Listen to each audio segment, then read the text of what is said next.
Introducing the epic new Swift. Time to go swifting.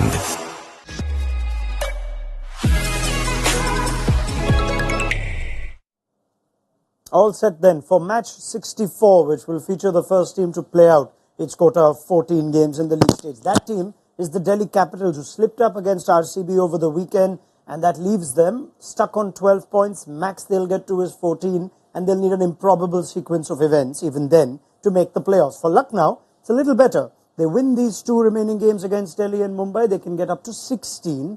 However, their fortunes will be monitored by the fans of RCB, CSK, and Sunrisers, as both teams look to bounce back after defeats in their last game. We have plenty to build up to at the Arun Jaitley Stadium on Maruti Suzuki Arena presents ESPN Cricket Info Timeout, powered by JBL. Finally, the three of you have a game to look forward to. You're all set, ready, dressed up yesterday. Well, this is our version of dressed up, but we didn't get any cricket. But Tom Moody, Mitch McClenaghan, Wasim, Jaffer have to battle it out, as well as the impact zone is also as tight as the race to the playoffs. I'll pick first, and I'll pick Fraser McGirt. Okay. You pick. We're going to do the show backwards for Mitch, just so he can get off his chest. He's nervous. Who is more nervous, though, tonight? Could KL Rahul be nervous? A lot that's been written and said, Wasim Jaffer, on social media, where you, of course, are a very popular personality. And after what we saw with the animated discussion with the LSG ownership and Rahul, we saw much more jovial picture put out today of the two having dinner last night, but all of that doesn't help, I'm sure, going into this game. I think they'll put it behind. Players are very professional, and KL is not somebody who's gonna, go out there and go out there to prove anything. He'll obviously want to win, because that's something which is in front of them. If they win those two games, this one and the next one, they put themselves in a position. So I don't think whatever happened, obviously it's not a good thing, but I am sure they'll put it behind and look forward to this game. They've won the toss already, and they've chosen to bowl at what is a very high-scoring venue. You've spoken previously, Tom, of Rahul having the ability to play the brand of cricket that he saw dished out to his team by the Sunrisers last game. Is this perhaps a good thing for LSG under pressure, but with a better chance to chase at the Delhi Stadium? Well, historically, chasing is the thing to do in Delhi, but interesting enough, every team's lost, I think, 4 games in a row of loss chasing. So, they've obviously put that aside, knowing that it's nothing to do with conditions, it's got nothing to do with the fact that there's deterioration in the surface or dew or anything like that. It's just simply that's our best way of winning. But LSG not only want to win, but they also want to win reasonably well to improve their net run rate. So the way I sort of understand it is, batting second, you've got a better chance of doing that, particularly if you bowl well, field well in the first half of the game. You can then chase down those runs with overs to spare and get that, boost to your net run rate. But first and foremost, they've got to win the game. 100%. They need to win. They need to get to 16. If they don't, they seriously give themselves a very low chance of making it through with that net run rate. They took a beating in the last couple of games against Sunrisers and KKR. So at minus 0.769, they have to get to 16, you think, which is not something Bengaluru can reach. Hyderabad still need to win their games.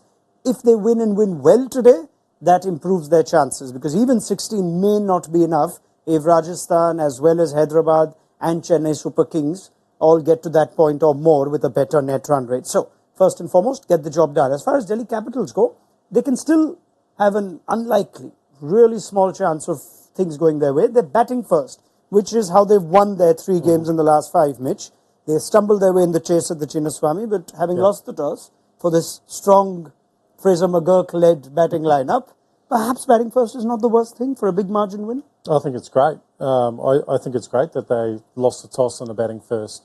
It's how their side's set up. They like to come out of the blocks fast, and as Tom alluded to, chasing Delhi this year has not been a successful feat for any teams that have come to Delhi. So I think it's perfect. I think the reason Lucknow have gone and chosen to bat second is, yes, the net run rate is a factor, but I also feel like they haven't found the tempo to be able to set a total.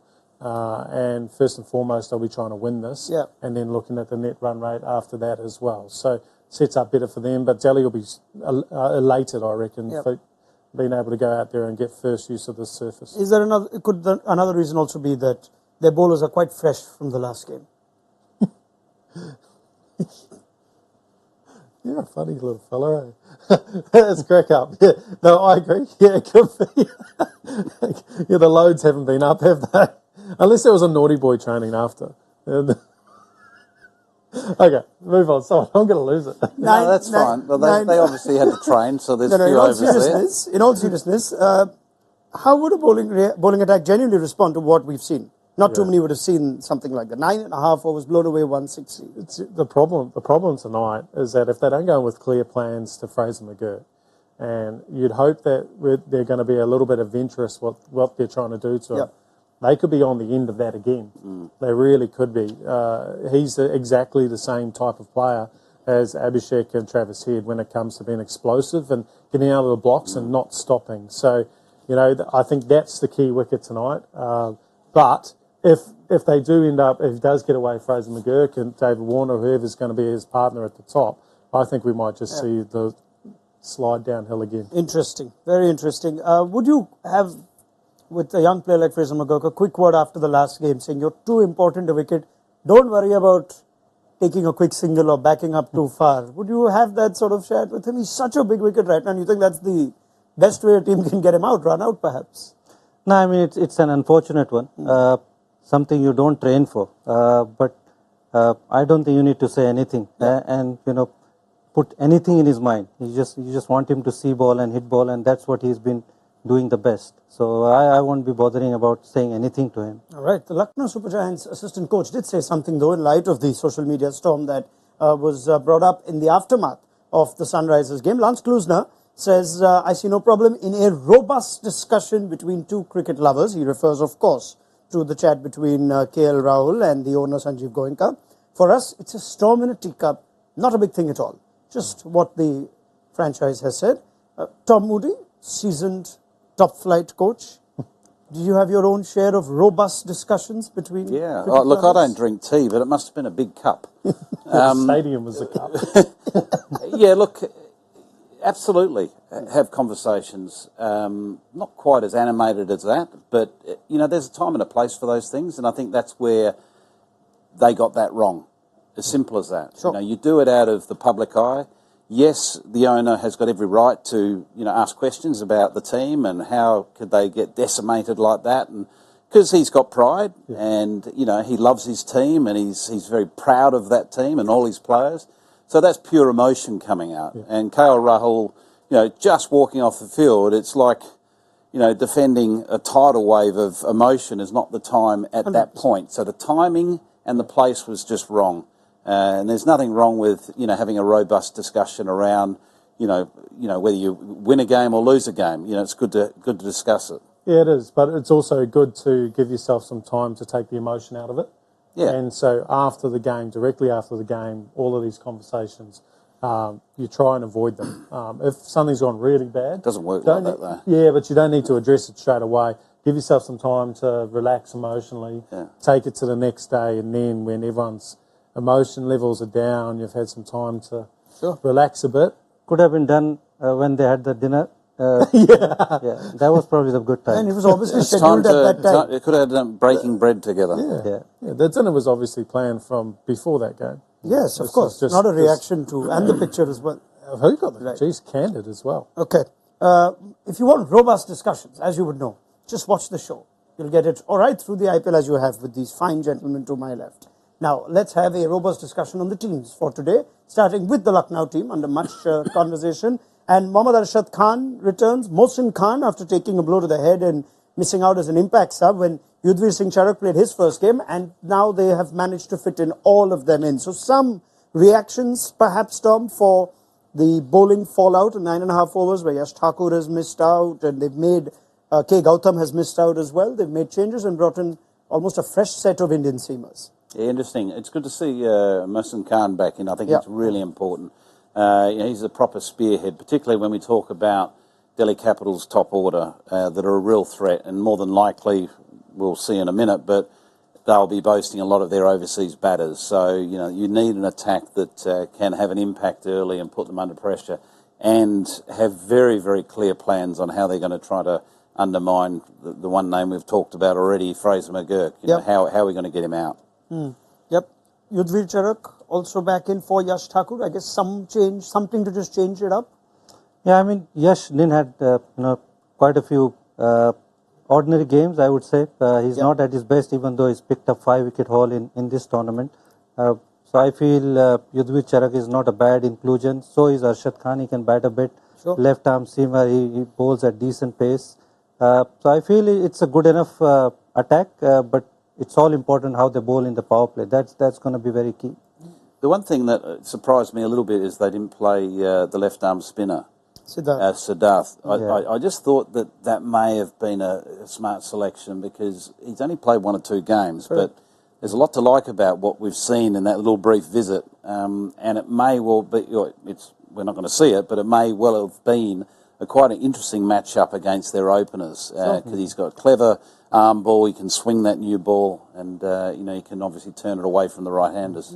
Yeah, we've not seen a lot of M. Siddharth. We know he's fit because he features on that impact bench, as does Ayush Badoni and Devdutt Padikkal, as well as Prerak Mankad. So we'll see who they go with when they chase. You'd think Badoni is the option with some runs in the last game as well. Delhi Capitals, the last time they played, they dropped Gulbadin Naib and saw David Warner return as an impact sub. Now, with their batting first team, no David Warner as Naib returns. Pant also confirms I am back, which he is, after serving a 1-match suspension for slow over hits, and Kumar Kushagra misses out. So, with no David Warner in that team, we expect perhaps Nishant Sharma to come in later when they bowl. Have we now seen perhaps the last of David Warner for the Delhi Capitals? Tom? For the Delhi Capitals, I'm not sure what their retentions would look like, and I think it depends on the number of overseas players, but you think that Fraser McGurk's jumped him with regards to their attention on overseas players, because you are limited to the number of overseas players, and I would have thought Stubbs and Fraser McGurk would have been very much on their radar, particularly if you're looking for another 3-year cycle. 2 extremely exciting overseas batters, played different roles, one an impact player right from the get-go, and another one that's shown, great power and also cricket smarts as a finisher, batting at 5 or 6. So, I'm sure David. Tough on Warner. Yeah, One game, first ball hits it down long on, and he's out. 100%. But the season hasn't been a great season or a high impact season. He's been injured as well. So he hasn't really got out of the blocks, has he? He's played the 8 games. Obviously, one of those was the very last game, but it's not the numbers you expect to see next to David Warner. He's one of the IPL greats. As simple as that. You'd get in a room with a number of experts and you'd try to nut out the best IPL team of all time. Warner is always, in that conversation for sure as one of the openers. Yeah, I think we can ignore those last 3 scores in and around the injury to a degree. Yeah. But it is the Fraser McGurk story. However, it's his first season. We've seen second season syndrome many times. Next year he'll come in with expectation, perhaps at a high price tag, whether retained or brought back at an auction. Is he a wise enough bet to say, we can invest in Fraser McGurk and it's all right, David Warner's done? Or does David Warner still have 2 more really good IPLs to give whichever franchise? A massive gamble, not retaining Fraser McGurk, because of on the grounds that you're saying, and I understand what you're saying, but on the grounds of what you're saying, that second-year blues, that happens to players. Well, this is potentially a generational talent that we're looking at. He's done stuff already in the IPL that no one else has done. Sure. So I'd be putting my chips on him. Yeah, let him go, and he'll end up at Sunrisers, who have Head and him opening, Abhishek at 3 and Heinrich Klaassen at 4. Be exciting. Okay. Very good. Come on, we're allowed to dream. What do you think? What do you think, Wasim? You're the batting expert. Do you reckon Fraser McGurk lock in? Yeah, I would invest in him for sure. Yeah. So if you were to make that call and tell the management, I think you'd rather have Fraser McGurk as your retention over David Warner. Yeah. Okay.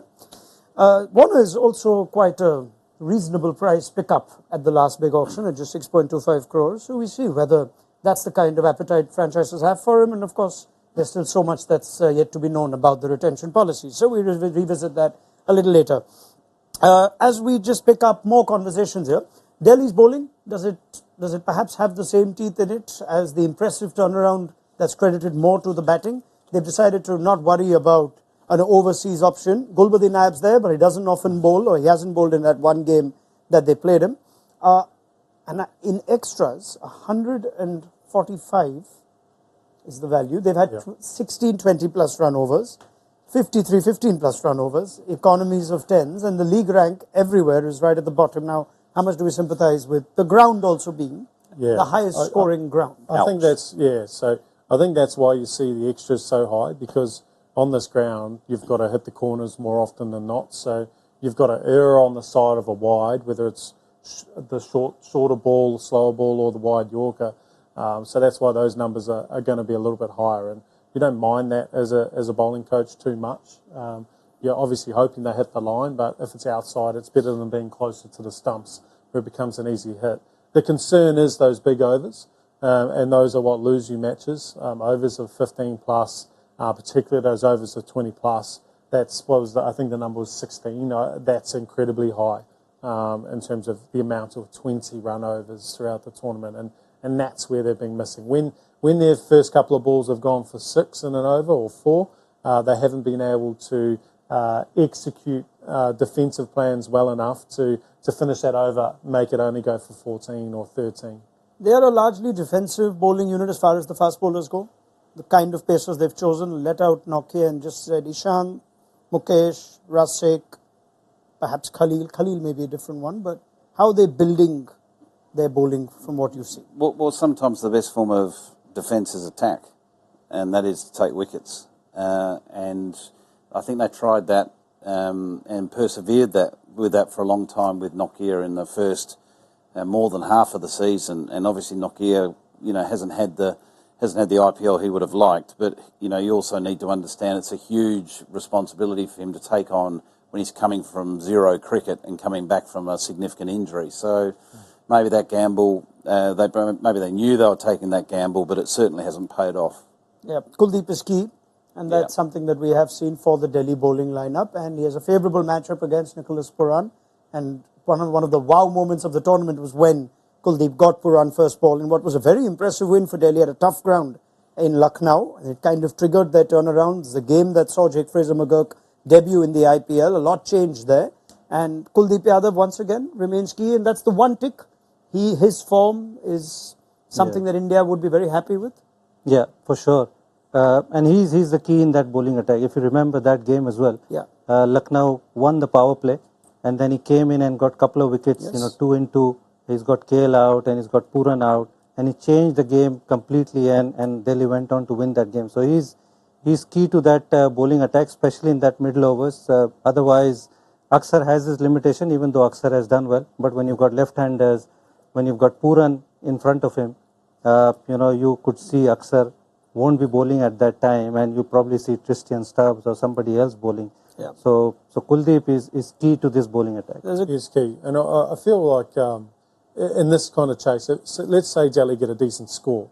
I'd like to see Lucknow counter that matchup and have Pooran come out at 3.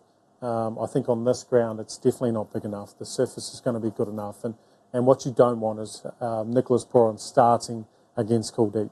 You want to make sure he's been in there for a few overs, got some momentum before he faces Kuldeep. Drop Stoinis down. I think so. Just tactically in this situation, if they get a decent score, I'd try and make sure that the cards are in your favour. In which case, as Delhi, you can always bring Kuldeep on earlier, can't you? If Pooran walks in, say, 5th or 6th over. It's the matchup. But that also makes it, the matchup, and if that gets through, it also makes that defensive middle phase for Delhi as a bowling unit a little bit more difficult, because you've got one less Kuldeep over. Fascinating. The key phase in both innings, you think, that's for the second innings, of course, Kuldeep versus Pooran, if that comes to happen. But even in the first innings, you might have wrist spinner against a key left-hand batter for Delhi. Rishabh Pant returns. Rishabh Pant's had a really good season. Must acknowledge his comeback itself is a story. He's made the Indian team. He's had a successful season. However, his ability to take down spin remains something that the Indian team management would certainly be keeping an eye on. Against Bishnoi, he strikes at 115. That's a little lower than his overall spin strike rate at 118. Krunal's much better, but Pant has perhaps been a little more vulnerable to spin, if there's anything that the panel's noticed, when he's trying to play the big shot against spin versus pace. Yeah, the one thing I think with Rishabh Pant is that he thinks too much leg side square against spin. He can play all around the clock. So to me, he gets a little bit stuck thinking that, his main boundary option is always either in front of square or behind square. He's a better player than that. He can hit the sight screen. I'd much rather him early on hit the sight screen, straight over the bowler's head or straight past the bowler or through the covers, hold his shape. What's happened quite a lot is he's let his bottom hand dictate a lot of his stroke play. Sure. And once he lets that bottom hand dictate his stroke play, he's always looking to that leg side. And I think that if he kept an open mind to playing through the offside, down the ground, instinctively that leg side shot will happen. When the line of the ball is right and the length of the ball is right, he'll nail that shot for 4 or 6. And that's why his numbers are so poor against Bishnoi, because Bishnoi is only going to run that ball across. He's not going to give him anything in on the stumps to be able to go leg side. He's going to try and force Rishabh Pant to try and manufacture that leg side shot off a ball that's not there. Is he premeditated a bit too much against spin, sort of pre-decided on where he wants to go? Yeah, I mean, I sometimes feel that anything is body line, which comes in his line, he's kind of made up his mind that he's going to hit it behind square, and teams have kept fielders there, knowing that he plays that shot, even to the fast bowlers. I mean, like Tom said, he says hitting down the ground towards the side skin. I would say for the spinners, it's rather, cow corner or mid wicket is probably a better area for him. And obviously for Bishnoi, you need to go over cover or long off is a better chance. Yeah. Sometimes I feel he just doesn't trust his game in front of the wicket, rather than looks to hit square down the leg side. Yeah. What does the presence of these left-handers also mean for how KL Rahul might use Krunal Pandya, who's just, as the season's gone on, become almost a player that's not doing much in the team. Last game he was sent up the order after several games where he was coming really late down. He's not bowled more than 2 overs in the last 3 games as well. The last one was where 9.3 overs the game was done. But Krunal Pandya's role seems to not quite be as prominent as it was start of the season. He's a better player. They're just match-up oriented. I think so. I think when we haven't seen him bowl, it's been because teams have got left-handers at the crease, and unfortunately for Lucknow, they haven't got out. So they haven't really allowed him to bowl to left-handers. I think he's got the repertoire of skills to be able to bowl to left-handers. He's got good pace variation. We've seen his links this year have been very good. And he tries to always outthink the batsman, whether it's left or right-handers. So I think there's just been that reluctancy, which I think you don't need to, because I think he's got good options, good speed changes. Wonder if he'll also find a different home next year, Krunal Pandya. Not doing much at Lucknow. You're fishing again, aren't I'm you? not. Eh? You're like the auctioneer. Auctioneers aren't supposed to fish, surely. All right. On that note, let's just compare these two teams and the contrast. Delhi's turnaround, like we've said many times, has been around their power hitting in the power play. Fraser McGurk largely responsible for it. And that sees Delhi among the top 3 teams. You could see why Hyderabad and Kolkata are there. The likes of Travis Head, Abhishek Sharma and Narayan and Salt accounting for double-digit run rates in the power play. Delhi nearly there as well. On the other hand, if you look at the lowest run rates in the power play, and you find 3 teams, well, Chennai, and that's a conversation for harness form and the surfaces, but Lucknow at 7.71, Gujarat 7.23. As a result of what happened in the last game, and all that we've already discussed, do you see a different Lucknow walking out to bat today? They have to be a different team because they need to win the game. If they haven't learnt by now that the tempo in the power play has changed in 2024, well, they've, I don't know what cricket they've been watching, because it's been as plain as day that the game style has changed, not only in the power play but outside the power play, where teams are just going hell for leather. And certainly Lucknow are one team that have struggled to embrace that method and philosophy, which other teams have done and found themselves at the top of the table. Yeah, that's something they must do regardless of the target. They could be chasing 160 or 180 or 200. There's net run rate as well. That's how you would want them to play? They have to play like that, yeah, to improve their run rate and then make that statement as well, because that's how the teams are playing. And if they need to qualify, they need to put their feet in the qualifiers or playoffs. They need to do that. Go on. Sorry, keep going. Yeah, and I'm a little bit disappointed with KL as well, in a sense, not with his batting, but with his captaincy. That we've seen so many changes. With, like we've said, Arshin playing those couple of games. Then Shama Joseph played one game. Matt Henry played a couple of games.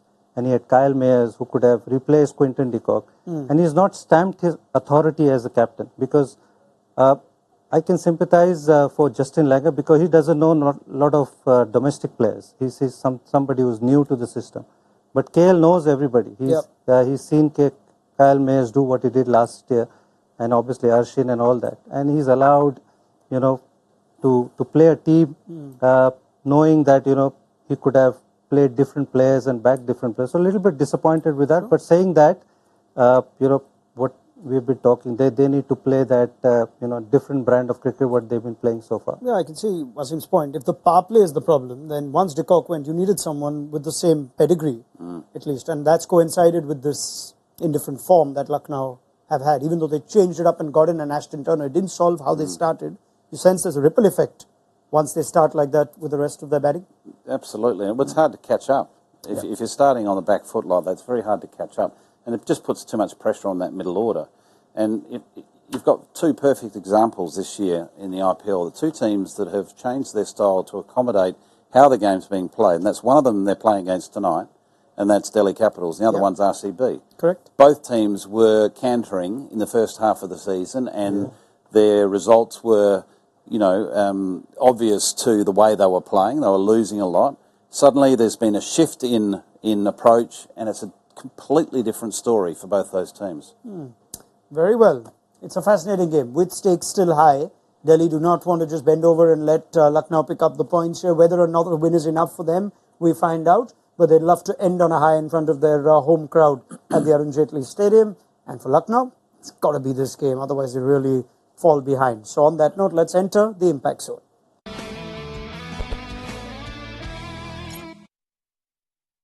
I'm very glad we have the leaderboard, which sees Varun Aaron once again in absentia, occupying top spot. He will feature regularly in this week. And Wasim is in the top 3 for the time being, just a little ahead of Mitch. Don't worry about all those many numbers. That includes the impact drafts, the win predictor, as well as their outrageous picks and some of the games they played earlier on. Tom Moody's, it's not much, 2.3 to 2.4 between the three of you. All right, I will follow that and allow the person bottom to start first. Jeez, thank you very much. You're the Delhi Capitals of that table. I will take Fraser McGurk, please. All right, Mitch McClenaghan goes Jake, Fraser McGurk. Batters, Tom Moody. I will go with Nicholas Pooran. Pooran for Tom. Wasim. I'm going to go KL. KL Rahul. Two Lucknow batters taken there. Tom, your bowler, please. I will go with Kuldeep. Kuldeep for Tom Moody. Wasim. I'm going Naveen. Naveen ul Haq. And Mitch. I'm going to go with Ishant Sharma. Ishant. All right. And finally, wildcards. Wasim. QDK. Quinton de Kock. Mitch. Tristan Stubbs. Stubbs. And Tom. Stoinis. Marcus Stoinis. Can I change my bowler? Excellent. No. Can you change your bowler? Who did you want? You tried to do he's tried to do that before. I'll take Akshar Patel happily. You got me some points in the last one, if I remember correctly. Porrell, good old Porrell's quietly been getting some points. And for Lucknow, let's do running out of options for Lucknow Super Giants. But let's go with Mohsin Khan. Let's go Mohsin Khan today. All right, predictions and outrageous picks. Mitch. Looking pretty proud of yourself there, aren't you? No, not at all. Oh, sheesh. I think Delhi will get 234. 234. And Akshar Patel will get 40 of 22. I'm happy with that. 40 of 22, very specific prediction. Tom. 211. 211 the total. And Jake Fraser McGurk will get out Positive. for less. Oh, and so then you'll throw a negative. That's fine. Will get out for less than 10 balls. 10 balls or less. 10 balls to make it or very clear. less. But it's negated. If he's on 40 after 10 balls, that doesn't count. Quiet, Mitch. Wasim. He's got a parrot in the room. 196. 196. Oh, well. and Pant to not get more than 12. Punts 12 or less. 12 or less. Very well. Thank you very much to the panel. We pick up the chat at what promises to be a fun halftime show on Maruti Suzuki Arena presents ESPN Cricket for Timeout, powered by JBL. Download the mobile app if you haven't already. Have you covered with the fastest scores and so much more as we once again, or perhaps one last time this season, get to watch Jake Fraser-McGurk, who's just been so entertaining right through the IPL. So let's see how things stand at the end of the innings.